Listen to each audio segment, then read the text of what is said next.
It's a simple truth, but a powerful one. If you want life to get better, you have to get better. If you want more out of your future, you must put more into yourself.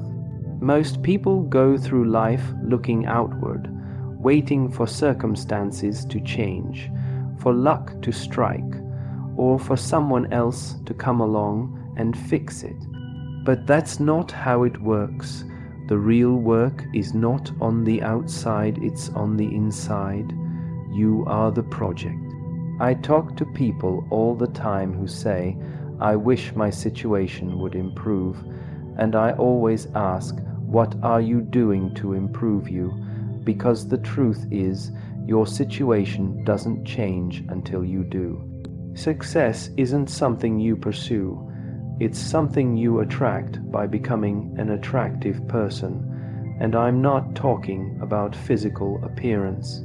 I'm talking about your mindset, your habits, your character, your skills. Those are the things that determine whether opportunity recognizes you when it knocks. I remember years ago I was struggling, not just financially, but emotionally. I was frustrated and discouraged. I kept blaming everything but myself, the government, my job, the economy, even my neighbor's barking dog. I thought all my problems were external, but then I met a mentor who changed everything with just one phrase. He said, "Jim, don't wish it were easier, wish you were better." That was the beginning of a whole new life for me. I realized that if I wanted more, I had to become more. If I wanted change, I had to be the one to change. When you treat yourself as the most important project in your life, things start to shift. You stop waiting for motivation and start creating discipline. You stop reacting to life and start responding with intention. You stop comparing yourself to others and start competing with the person you were yesterday. That's the shift. That's when you begin to take full responsibility for your own development. And let me be clear, this isn't about perfection. This isn't about being better than anyone else. This is about growth. It's about never letting yourself stay the same year after year. Too many people live the same year 20 times and call it a life. That's not life. That's stagnation. Real living is about becoming. It's about unfolding your potential. It's about seeing how far you can go, how much you can learn, how deeply you can grow. Now, I'm not saying the external things don't matter. Of course they do. You want to have a good job, a nice home, healthy relationships. But all of those things are effects. The cause is you. If you become a person of value, you'll naturally create more value around you. If you build your inner world, your discipline, your attitude, your integrity, your outer world will eventually catch up. It has to. That's how life works. It doesn't respond to complaints or entitlement. It responds to effort, to growth, to the person you're becoming. I used to think if I could just make more money, I'd be fine. But after a while, I learned that making more money without becoming more of a person just magnifies your problems. A man with poor character and $1 million is still a poor man. He just has a bigger budget for his bad habits. But a man who has worked on himself, who has developed patience, focus, resilience, that man can be broke and still be rich in value. And when he earns the money, he knows how to manage it, grow it, and use it wisely. That's the difference. When you say, I am the project, you begin to ask better questions. Not how can I get more, but how can I become more? Not when will things change, but what can I change in me right now? You stop looking out the window and start looking in the mirror. And the moment you do that, your power returns. You're no longer a victim of the environment. You're a creator of your own future. People ask me, Jim, where do I start? And I always say, start with your mind. Feed it, read good books, listen to people who lift you up, who challenge your thinking, then work on your habits. What you do every day matters more than what you do once in a while. Start waking up with intention. Take care of your body, speak with purpose, keep your promises to others and to yourself, because if you can't lead yourself, you'll never lead anyone else. Growth is uncomfortable, sure. It's easier to coast, to complain, to wait, but easy never built anything worthwhile. The pain of discipline weighs ounces, the pain of regret weighs tons. You don't have to become a whole new person overnight, but every day you can become a slightly better version of yourself, and over time those small changes compound. They add up to a new life, a stronger life, a richer, deeper, more fulfilling life, because you stopped waiting. You made the decision, you understood that the job was never out there. The real job was always right here. You are the project. Income rarely exceeds personal growth. One of the most powerful lessons I ever learned is this: income seldom exceeds personal development. In other words, your money will grow only to the extent that you grow. Your bank account is often just a mirror of your mindset, your habits, and your value to the marketplace. It's a hard truth for some, but also a liberating one, because it means that when you commit to becoming more, you also open the door to earning more. Not by chance, but by change. Most people focus too much on the money and too little on the person earning it. They want the bigger paycheck, the better job, the next opportunity, but they forget the fundamental rule of life and business. You don't get paid for time, you get paid for value. The hour is worth nothing unless you bring something valuable to it. That's why two people can work the same 8 hours and earn completely different incomes. It's not about the clock, it's about the contribution. I remember in my early years I was broke. I was frustrated. I was working hard, but nothing was changing. I thought I had a money problem, but really I had a me problem. I hadn't developed myself. I wasn't reading. I wasn't learning.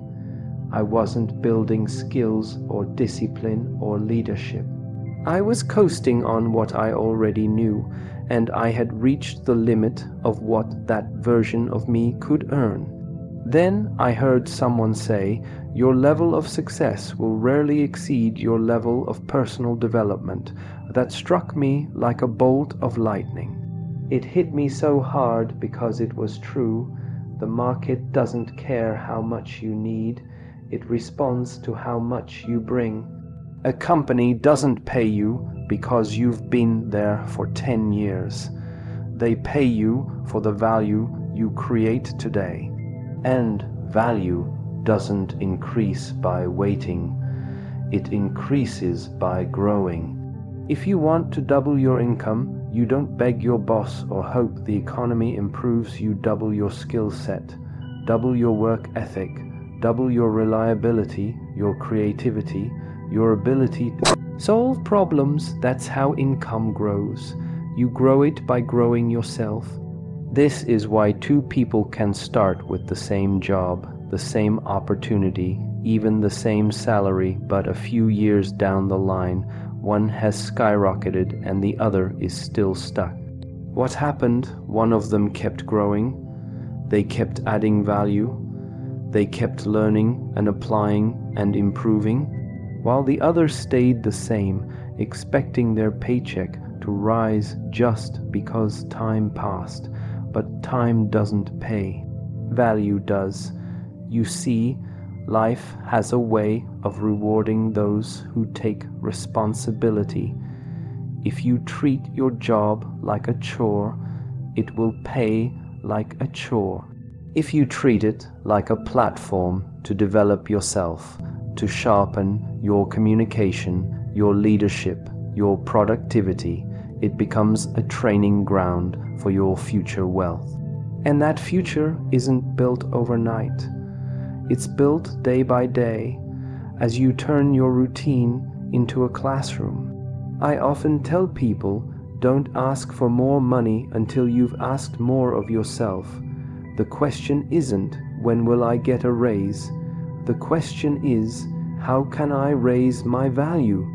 The market doesn't pay for potential, it pays for performance, and performance comes from preparation, discipline, and personal excellence.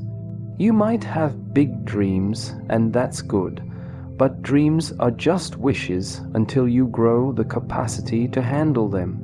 A small person with a big dream is just frustrated, but when you grow into the kind of person who deserves the dream, then the dream becomes real. You can't cheat this principle. You might get lucky for a season, land a great job or a contract that pays more than you're worth. But if you don't grow, the results won't last.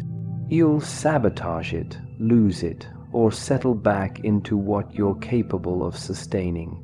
That's why lottery winners often go broke. That's why people who inherit wealth can't keep it. The money exceeds their growth, and the imbalance eventually corrects itself. But when your personal development exceeds your current income, the market has to catch up. It's only a matter of time. And personal growth isn't just about technical skills. Yes, you should master your craft, learn your trade, know your business, but also grow your mindset, build your confidence, develop emotional intelligence, persistence, vision. Read good books, listen to great thinkers, take notes, apply what you learn, seek feedback, get better every day. Because as you grow, your presence changes, your decisions improve, your influence expands, and so does your income. Most people are waiting for something external to push them forward, but lasting success doesn't come from outside, it comes from within. You grow the tree and the fruit shows up. You strengthen the roots and the branches spread. Your income, your relationships, your opportunities, they're all reflections of the work you do on yourself. Not just once, but consistently. Growth isn't an event, it's a lifestyle. And if you commit to that lifestyle, if you make it your daily mission to become more valuable, then over time, your income will have no choice but to rise to meet the person you've become. Because income rarely exceeds personal growth, self-discipline is the magic discipline, is the bridge between goals and accomplishment. It's not talent, not opportunity, not good intentions that separate those who succeed from those who stay stuck. It's discipline, the ability to do what needs to be done, even when you don't feel like doing it. That's the real magic, not in the mysterious, not in the external, but in the daily choices you make when no one's watching. When I talk to people who are struggling, whether it's financially, physically, or emotionally, they often think their problem is lack of time, or bad luck, or poor circumstances. But most of the time, it comes down to one thing, a lack of discipline, not because they're weak, not because they're lazy, but because they never made discipline a priority. They've allowed feelings to take the wheel when action should be driving, and feelings are terrible drivers. They take you off course every time. You see, everyone wants success, but not everyone is willing to pay the price. And discipline is the price. It's waking up when you'd rather sleep. It's going to work when you don't feel inspired. It's sticking to the plan when distractions show up. Success is not found in the big moments. It's earned in the small decisions repeated over time. That's the magic of discipline. It compounds. One act of discipline won't change your life, but 5 years of it will. When I was young, I used to hope for motivation. I'd wait until I felt ready to begin, but I realized motivation is unreliable. It comes and goes like the weather. If you wait for motivation, you'll wait forever. Discipline, on the other hand, is steady. It shows up. It doesn't care if you feel good or not. It just follows the plan. That's what makes it powerful. It doesn't rely on inspiration, it creates it. You start taking disciplined action, and eventually the results start fueling your fire. But it starts with discipline, not desire, and discipline isn't something you're born with, it's something you build. You train it like a muscle. The first few reps are hard, your mind resists, your body protests, but the more you practice discipline, the stronger it becomes. You don't have to make 1,000 changes overnight. You just start with one thing, one habit, one routine. And you do it whether you feel like it or not. That's how the magic begins. Small, quiet, almost invisible at first, but growing stronger every time you choose action over excuse. One of the great secrets of success is learning to act independent of mood, to separate how you feel from what you do. Some days you'll feel tired, some days you'll feel uncertain, some days the world won't cooperate, but if your actions are always tied to how you feel, you'll never be consistent. And if you're not consistent, you can't be successful. Self-discipline is the ability to say, I will, even when your emotions say, I don't want to. That's strength. That's control. That's freedom. I've seen people with incredible talent go nowhere because they lacked discipline. And I've seen people with average talent rise to great heights because they mastered their habits. The disciplined person is not always the smartest or the most gifted, but they are the one who gets the job done. They're the ones who show up day after day, long after the excitement fades, because discipline doesn't chase excitement. It builds legacy. It doesn't shout. It whispers, do it again. And don't confuse discipline with punishment. Discipline is not what you do to yourself. It's what you do for yourself. It's the highest form of self-respect. It's saying, I care enough about my future to do what's difficult today.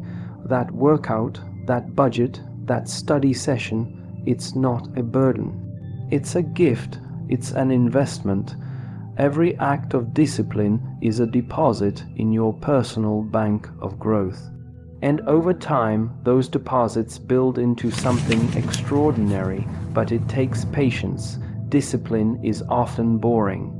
It's repetitive, it's quiet, it doesn't give instant results, and in a world obsessed with quick fixes and overnight success, that's a hard sell.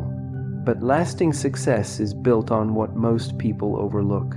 It's built on structure, on doing the hard things long enough to make them look easy.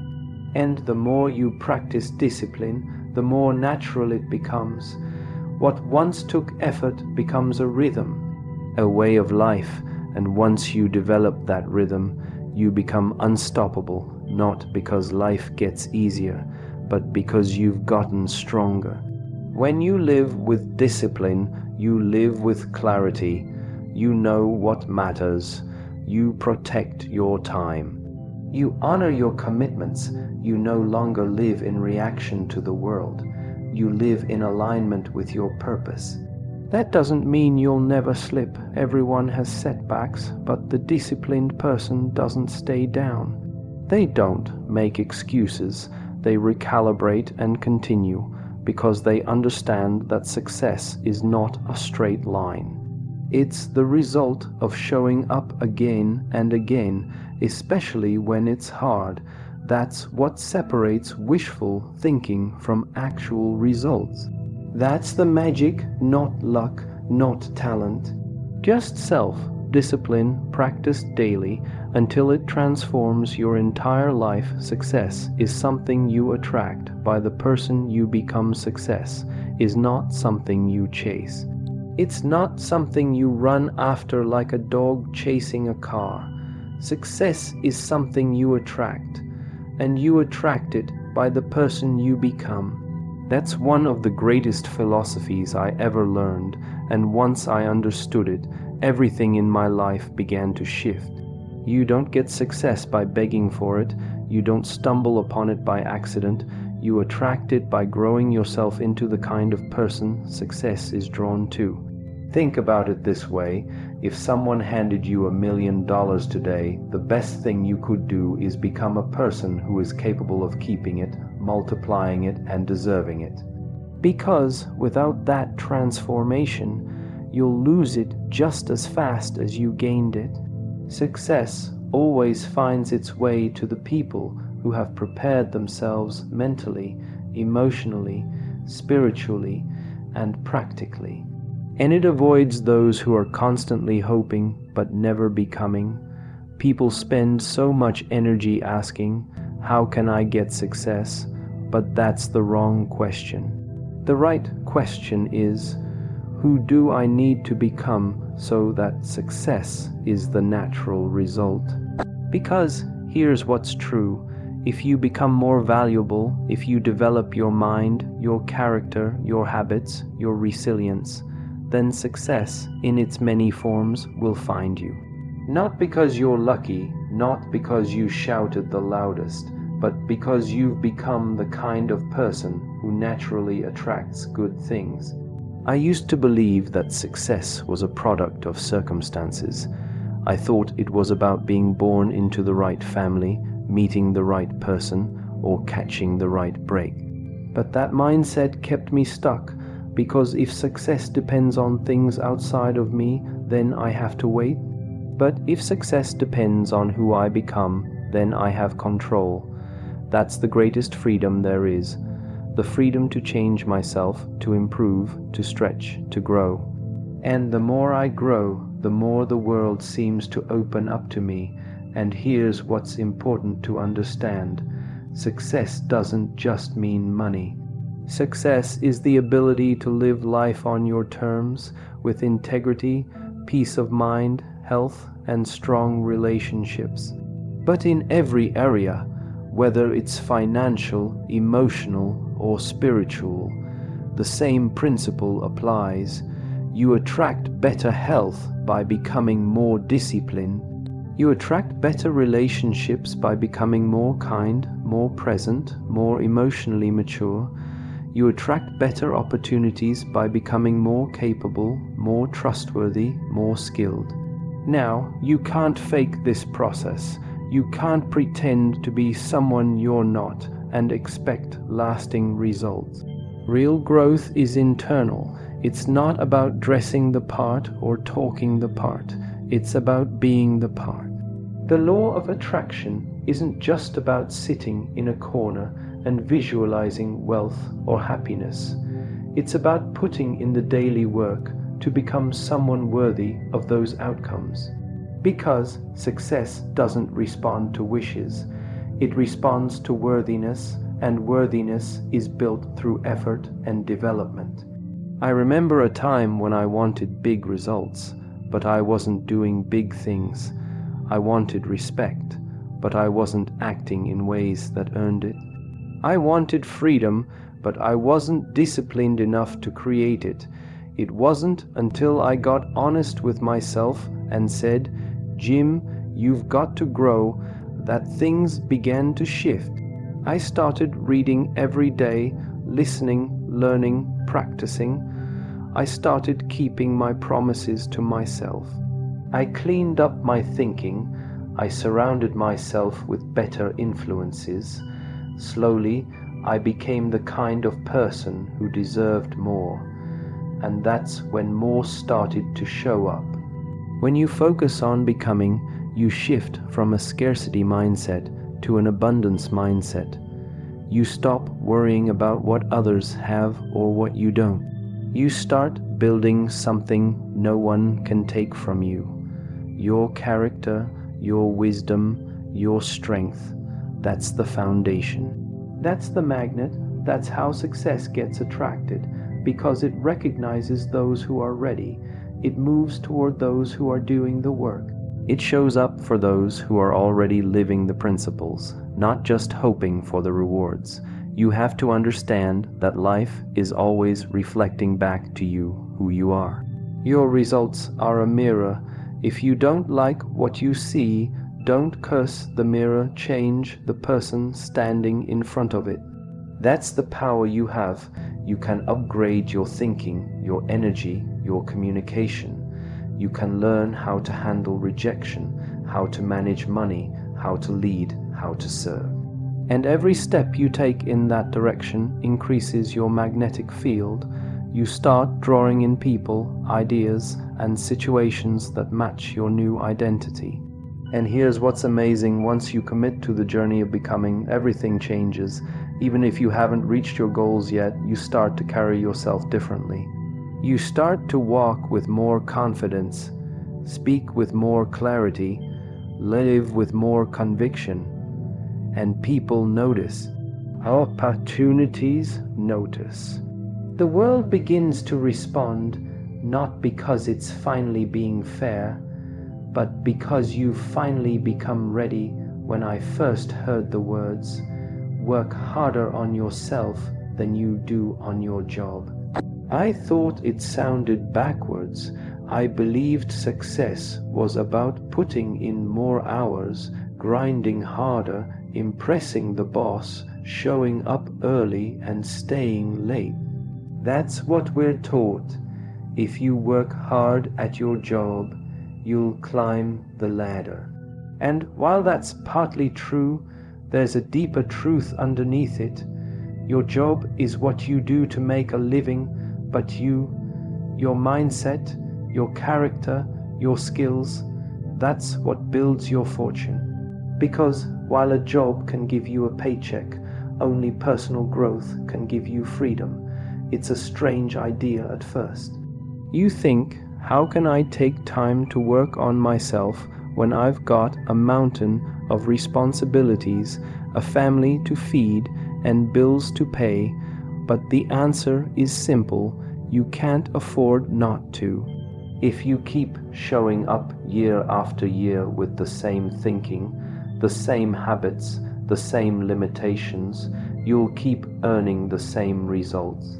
The marketplace doesn't reward effort alone, it rewards value, and the best way to increase your value is to work on you. Your job may be important, but it's not who you are. It's only a part of your current circumstances. The real asset is you, and just like any asset, you can improve it or let it decline. You can invest in it or ignore it. You can polish it or allow it to rust. Every hour you spend reading, learning, reflecting, training, those are hours spent sharpening the tool that creates your future. When you work on you, the job becomes easier. You think more clearly. You lead more effectively. You handle stress with greater calm. And because of that, new opportunities begin to appear. When I was just starting out, I was broke and confused. I blamed the economy. I blamed my employer. I blamed everything but the one thing I could change: me. It wasn't until my mentor said, "Jim, your income doesn't exceed your personal development," that I realized the job wasn't the problem.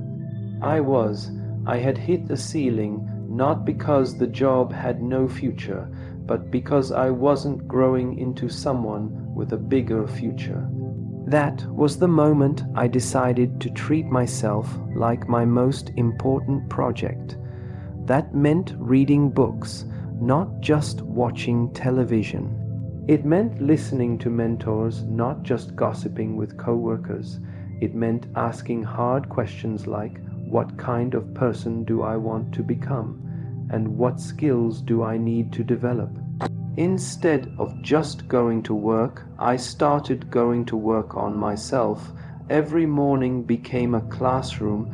Every evening became a review session. Every mistake became a lesson. And slowly but surely, everything began to change, not because my job changed, but because I changed. Working on yourself doesn't mean quitting your job or running off to the mountains. It means becoming more intentional about how you spend your time, how you use your mind, and how you build your habits. It means recognizing that your emotional health, your mindset, your decision making, they matter more than your job title. A person who has developed themselves can take on new roles, handle bigger problems, start new ventures, lead people, inspire change. But a person who hasn't grown will find themselves stuck, no matter how hard they work. And working harder on yourself gives you a kind of quiet confidence. Not arrogance, but a deep sense of assurance that says, I can handle this, I can learn this, I can grow through this. That confidence becomes magnetic. It draws people to you, it builds trust, and it gives you resilience in times of uncertainty. When others are panicking, you're learning. When others are complaining, you're adapting. When others are waiting, you're building. That's the difference personal growth makes. It's easy to get caught up in the urgent and forget about the important. The emails, the deadlines, the calls, they demand your attention. But while you're busy working in your life, don't forget to work on your life. Make space to reflect. Make time to think. Choose books over noise. Choose progress over comfort, because every hour you invest in yourself compounds. It builds a foundation that no one can take away. Jobs can come and go, economies rise and fall, but who you become, your discipline, your perspective, your courage, that's yours forever. And here's something else. When you work harder on yourself, you automatically begin to do better at your job. You bring more creativity, more insight, more enthusiasm. You become a person of initiative, of resourcefulness, of leadership. You stop waiting for things to happen and start making things happen. That's when promotions come. That's when doors open. That's when your income begins to catch up with your internal transformation. Not because you begged for a raise, but because you became a person whose value demanded one. It all starts with a decision to shift your focus from just surviving the day to building a future. To trade in mindless routines for meaningful rituals, to stop blaming the job and start upgrading the worker. The job is temporary, the economy is temporary, but the person you become, that's what determines whether you live paycheck to paycheck or principle to principle, from scarcity to abundance, from reaction to intention, conclusion. As we've walked through these ideas, a clear picture begins to emerge. Your life changes when you change, not when the government changes. Not when your boss changes, not when the economy changes, but when you take full responsibility for your growth, your mindset, your habits. Work on yourself isn't just a phrase, it's a philosophy. It's the foundation upon which everything else is built. You can't pour from an empty cup, and you can't lead others until you first learn to lead yourself. Self-discipline isn't a burden, it's the gateway to freedom. Personal development isn't a side project, it's the main project. Because success is not something you chase, It's something you attract by the person you become. And if you truly want life to get better, then start with the one thing you can always control, you. So from this day forward, make a commitment not just to work harder at your job, but to work harder on your character, your wisdom, your resilience. Read more, reflect more, discipline your habits, think about who you're becoming, because once you become more, you'll begin to attract more opportunity, more respect, more abundance. And the life you once dreamed of will become the life you now live, not by chance, but by choice.